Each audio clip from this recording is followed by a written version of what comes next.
What's up, it's Naz, and hello everyone, welcome back to the letter. Last episode we sort of comforted our waifu Hannah, and well, she doesn't seem to be doing good. Right now, grey skies loom over the horizon, though the sun fights for every precious minute it gets to stay. It'll rain again soon, with the wind bringing along the gloomy clouds normal to Luxborn. Until then, it doesn't hurt to be out here for fresh air and sunshine. I doubt that Luke even likes fresh air and sunshine, but okay. I walk to the gardens, what little of it is there at the moment anyway, and kneel by the daffodils. These were the first to be brought here and planted on my request, and if nothing else, they brought in a sense of peace. They were Mother's favorites. Closing my eyes, I lift my chin up to welcome the light that shines upon me. And for a moment I can imagine myself as one of the flowers, peaceful, blooming, and all too happy to stand in its warmth. Life would be so much easier if we were like flowers, wouldn't it? But I didn't step out here to get all philosophical. I have problems so much more practical than figuring out the meaning of life after all. Too many things have gone on these past few days, and I want to forget about them even just for a moment. It's almost All Saints, isn't it? To think I've almost forgotten.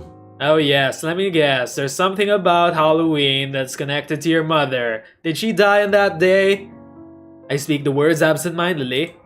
The date means nothing to me as I neither worship the religion nor the graves to visit. After all, Mother was never given the proper burial. But it's a date as good as any for me to grieve, otherwise I would have done so every single day, crippling myself and shutting everyone else out.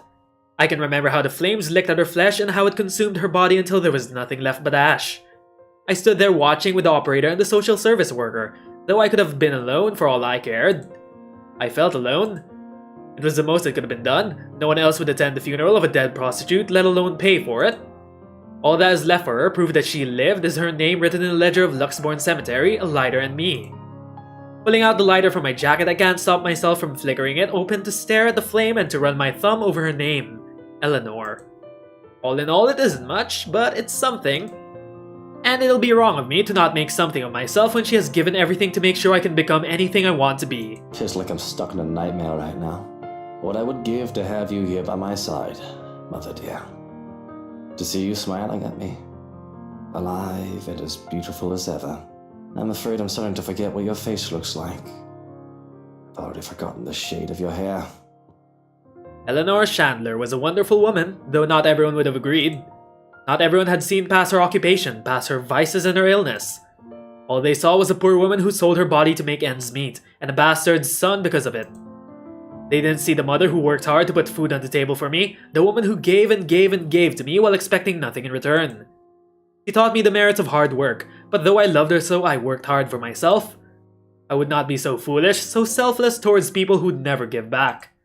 I learned that from the father who plucked me out of an orphanage for his own selfish gain. I pocket the lighter before I can feel the urge to actually set anything ablaze. Considering my close proximity to the flowers, that would be the most likely victim of arson. Just the thought itself is blasphemous. Nevertheless, that doesn't save them from being picked, just enough to make a bouquet of the things in honor of Eleanor. Would you be proud of me if you saw me now, Mother? Maybe. Maybe not. You're always so forgiving. No matter what trouble I got into, more than I deserved. Especially now. It's been a while since I've talked to my mother like this. I've been thinking of both my dear parents far too much as of late when I shouldn't. I have a future to look forward to and a present to take care of. These memories of the past give me nothing but grief. The life of Lucille Mitchell Chandler should be nothing but a footnote in Luke Wright's non-existent autobiography. It's because of Hannah, isn't it? I worry that she is all too much like Mother that it scares me. The thought that I'm turning into my father is even more so. But even if history is so set to repeat itself, I'm not a child anymore. Content to sit aside, unable to do anything to help, and too inexperienced to think that the worst wouldn't happen. I have the money to buy the best medicines and doctors if need be. She'll get better. She has to. And once we get over this little bump in the road, I can stop worrying. All will be right with the world. Unfortunately, my time alone is cut short, though. I think those flowers look beautiful, my lord. What? The parlor, the room where the lady stays for her tea. It could certainly use some. What? Who the fuck? The voice is not so familiar, though I'm not really one to remember such things. Fuck! That's Sakako! I recognize your non-bloody face anywhere! Going with her attire, I would say that she's one of the housekeepers. Strange, considering I've sent all the staff but Johann's away. And her face, as pretty as it is unfamiliar to me. It would be a lie if I said that it didn't set me on edge. Most would say that I cared little for my employees. That isn't entirely untrue. However, I'd like to think I know the people who work for me, especially those who would roam my home, even if it's just a face and a name. Besides, I would remember such a beauty as her. So who is this? If she is someone impersonating a household staff to get in, she's doing a bad job of it. Didn't you get the memo? Are you new? Today is a day off. You aren't supposed to be here. I expect poor excuses and apologies the likes of her often give, but she merely smiles. Oh, no. I've been a servant here since you first came. Oh, okay. And I see no signs of lying nor hear it in her words, yet they can't be true. But I find that I can feel like I can relax. She has a sort of smile that makes one's kindness shine through without words or actions. It reaches her eyes, filling them with a strange sort of mirth, as if she's just thought of something very funny. Perhaps had it been any other person, I would have interpreted it as a deceitful grin. But the curl on her lips and the shine on her eyes are too soft to hold any malice. Is this the same Takako that's been trying to kill us? She takes my silence as a sign that she can continue. And it's not like I feel any urgency to stop her. I'm not really in the mood for company. But I'm not adverse to it at the moment either. Entertaining a beauty like her even for a little while wouldn't hurt. It helps that she proves easy to listen to despite how oddly she speaks. I'm sorry. I apologize. I shouldn't have bothered you. Look at me, talking to the master of the house without even asking for permission. What will the others think? If you'll excuse me, I'll just... I haven't driven you away yet, have I? And it's your day off. I don't see why we can't chat a bit. Of course. If that is what you wish. As long as it does not get you into trouble with the lady. Oh my. Something tells me this is related to how you died, and how you became Takako the murderous ghost. To even take time for someone as lowly as me. No wonder that everyone under the mansion's employ is so fond of you. Are we talking about the same Luke here? It's probably just the money. Though it should have no longer been a surprise to me. You have always been such a kind and loving lord.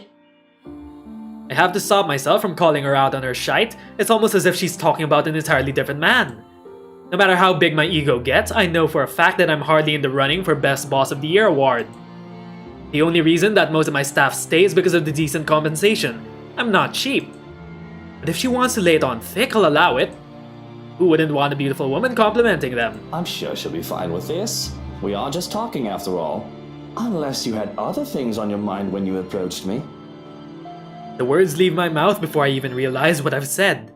You son of a bitch! I panic a bit.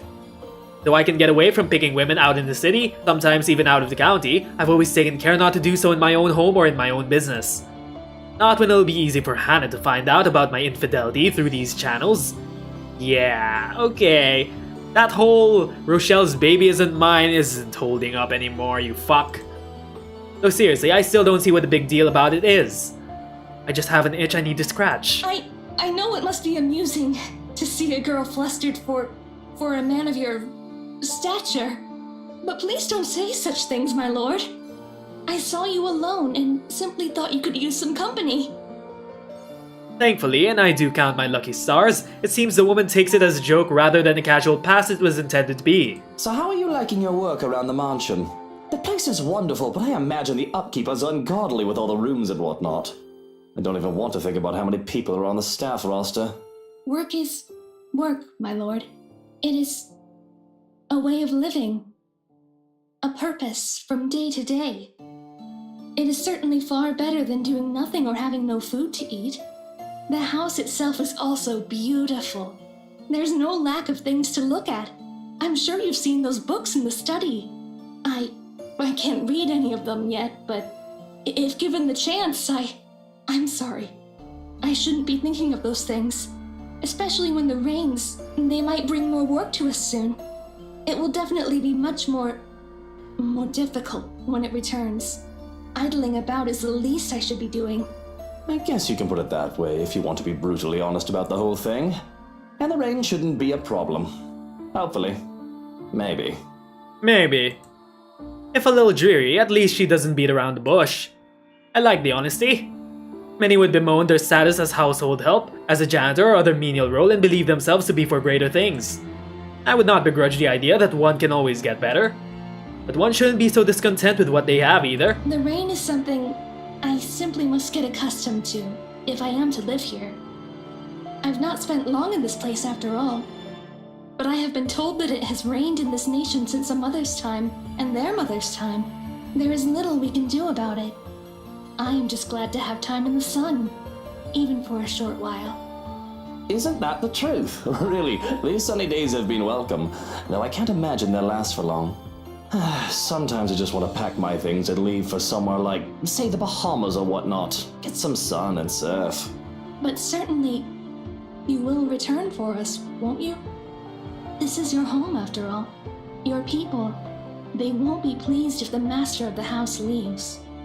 Of course, I can't very well leave my businesses hanging here, can I? I just wish I could actually trust people enough to go on vacation without taking work with me. I've also got to get back here if I ever want proper meals. A proper pudding is something you'll never find out there.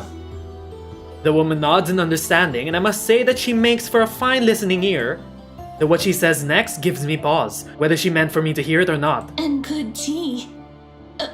From what the cook has been telling me, I've yet learned how to prepare one. Perhaps once I do, it would endear the lady of the house to me. I never expected her to be so unkind after what she did for me. Yeah, that's definitely not Hannah. Though it's only if one catches her in a foul mood. I wish I knew how to avoid her anger. I highly doubt she means Hannah. That woman rarely has a mean bone in her body. And when she usually is nasty towards someone else, it's usually deserving enough, much like with that Rochelle woman. Hell, she even tolerates Harvey for me, even if she did admit that she doesn't quite like the man. She must mean the head housemaid, right? I have to laugh at that. Not that I have room to speak, I don't deal with her myself anymore, even though Johannes has a few choice words about the head hag. She's just been under the right employ when she was also head housemaid for my father. And if anyone's not going to get along with someone, it'd be that crotchery old woman. I don't even remember her name. But the woman had been this strict upstart bitch who took one look at me, her master's bastard son, and turned her nose up as if she were better by mere consequence of birth. That, and she absolutely loathed my very existence. Perhaps the rumors had been true. She had a miscarriage while bearing another one of dearest father's children, and she saw me as an obstacle to her being granted a better standing in life. I remember that much at least. The only reason I haven't sacked her yet is because of her competence. Also because working under my household makes her absolutely miserable, her resignation made impossible by her pride. Nobody really gets along with that woman. I think everyone just tolerates her because of how old she is. I mean, not to be rude or awful or anything, but she's at the age where she'll be pushing daisies soon enough. Is she? Really, my lord? I'm sure the lady is much younger than that. I think the thought of tormenting the young and beautiful gives her reason to live. It does seem that way. Though I feel sorry for her. One's life should not be wasted away on hatred and anger. It is never good for the heart or the head to always carry ill thoughts. Wow, that's super fucking ironic coming from you. But at the least, you are here for us. We are certainly so lucky to have a lord like you. The lady even more so. The gods smile down on her. Though, if I may be honest, she is to be envied. Even when I have my suspicions about her, she's just as easy to talk with that I've forgotten. I don't know who she is or if she's actually one of the household staff. That would explain why she would so easily give obviously wrong statements about my character. Though if she's here for malicious reasons, she would have done more than to do small talk with me by now, wouldn't she? I have so many questions. Perhaps curiosity will kill this cat. It's strange that I've never seen you before. What's your name? Takako. You do not remember? I don't believe you've mentioned it, or am I missing something? You still cannot comprehend it, can you, my lord? Her answer chips away at the good mood I'm starting to get into. I have every right to be angry at the cryptic response. She threatens insubordination with her very presence alone.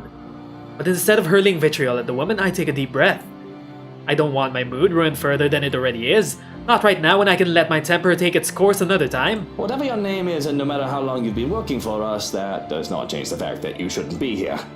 I'll call you a cab to bring you to the city if you want. Shouldn't I? What if I do not wish to leave? Son of a bitch. I merely desire to stay by your side and serve. Is that such a deplorable thing? Yeah, the air just changed. Her gaze sends chills down my spine. It's too easy to see the devotion, the obsession in her eyes. Not the good sort either, as her scrutiny makes me feel like I'm laid bare. The offness of her presence is all the more palpable with the feeling of bugs crawling on my skin, the silence that makes it seem that the world has stopped. Any friendly atmosphere we might have had going for us is completely forgotten. Danger, a small part in the back of my mind screams the part that's kept me alive all these years. And in hindsight, I'd be stupid not to take heed of it. But I've grown arrogant, complacent, and content to hide behind wealth and power. Yes, it's a deplorable thing, as you said, because I'd like to be alone now. Thank you very much. If you didn't want the day off, you should have reported to your superior. This is utterly unprofessional of you, and I shall be issuing complaints. In fact, if you know it's good for you, you should start looking for another employer. It's at my threat that the smile on her face turns tight. I see. It escapes you still. This is unfortunate. How despairing that this misery must go on. But maybe, if you come with me, I can help you. I can... When she reaches out for me, I recoil with a hiss. How dare you lay your filthy hands on me without my permission? I am not going anywhere with you. Now step back and walk away before I have you forcibly removed. God damn it, I knew it. I knew it was a ploy. As if a switch had been flipped, the woman's expression turns horrific, although that may very well be the understatement of the century. She herself turns horrific. Her presence is suffocating, bearing down on me. I'm rooted on the spot through no fault of my own as my fear paralyzes. You are too much like that vile woman. Poisoned by her rotten influence and her filthy words. But that can be remedied now that you're here. Oh, how we've waited to welcome you home. Come, my lord. The house beckons. Nope, screw this. When her fingers grasp the back of my coat, I finally find it in me to break off into a run. I can still feel her eyes on me as I run back to the house. But I refuse to acknowledge it, let alone look back. All I need is to get away from her and to make sure she stays away. If that means acting like a coward and seeking out company to keep me safe, nobody can tell me to do otherwise. Bravery isn't something to be lauded if it comes along with stupidity. It must have been a sight to see the unusually composed and reserved Luke Wright bursting through the doors. Not that I have much of an audience unless there are other staff members who's chosen to disregard my orders for them to leave. Really, I still doubt that woman is one of the staff. Mustering up the courage, I look back through the windows to see if she followed me. She's gone. But I don't take any chances, putting as much distance as I can between us. Stopping to catch my breath, Johan's sudden appearance nearly makes me jump out of my skin. Don't fucking do that! You son of a bitch! If I had a gun, I would have shot you! I probably would have done the same. If I had any love left for my mutter, I'd take offense. But what happened to you? You look like you've seen a ghost. Hardy har har. Oh, if it only were such a delusion. But I can still feel her sharp nails digging into my back. The feeling was too real for it to have been a ghost. There was his housekeeper. I think, I'm not sure. In the gardens. She was acting odd and I thought to remove myself from the scene.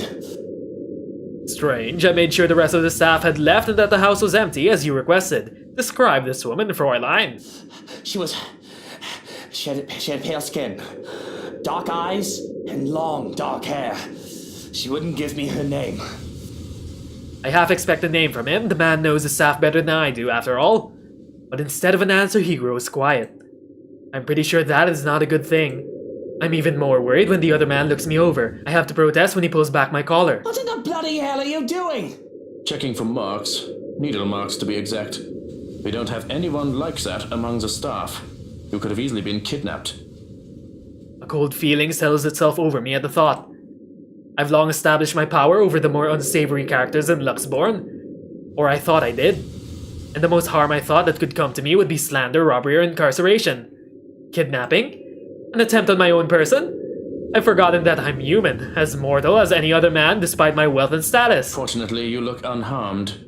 But I advise that you be accompanied by trusted individuals at all times from now on. If not me, an assigned guard. I'll be informing them of this soon as they return from their day in the city. Already I can feel the energy leave me at the realization of what could have been. All right. Yes, I suppose we should do that. But I think I'd like to call it a day. I should be safe in bed, yes? Yes, you'd be safe in bed considering she was in your bed last night. I'll stand guard outside for the night. The madam has been inquiring about you, by the way. A guard. Any other threat and he alone would be enough to make me feel safe.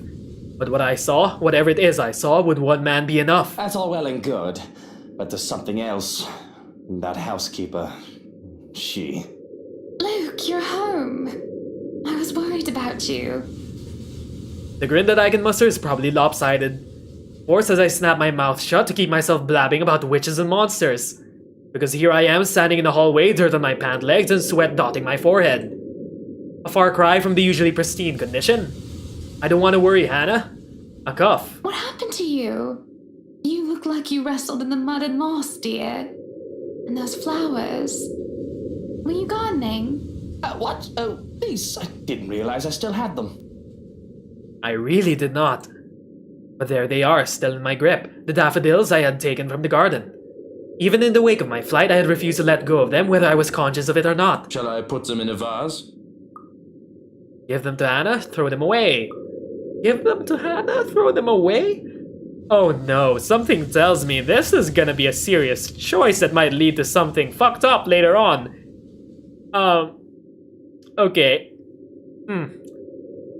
Throw them away. Looking at them brings only terrible thoughts, a horrible sense of ennui, if one will. Therefore, mother, I want to confess, I want to cry out, break down for reasons that escape me. I've grown weak, but I choke, because even Hannah, sweet Hannah, doesn't know the importance of these flowers. I could never bring myself to give that up. Everything else I've laid bare to her. Everything but this. Hannah knows me as Lucille Mitchell, son of Damien Wright, but not the son of Eleanor Chandler. I've always feared that, even with her kindness, she would think lesser of me if she knew. You would never do that. She was one of the sweetest characters in this game, Luke. You don't deserve her. I was just pruning. I'll probably kill the thing rather than help it. Why don't you make yourself useful and throw these away? I shoved the flowers into Johan's arms without a second thought, hoping that they'd misinterpret my guilty look for one of discomfort and annoyance. The guilt is ridiculous, though. Flowers do nothing for the dead. You could have told the gardener to do it tomorrow, Luke. I know you're meticulous about those flowers, but asking for help isn't going to kill you. I was bored. Anyway, what's done is done. You can clean up what I left behind in the morning. I expect a scolding of some sort, but none came as she only shakes her head with a sigh. For once, I'm allowed to sleep without further incident, though rest does not come easy.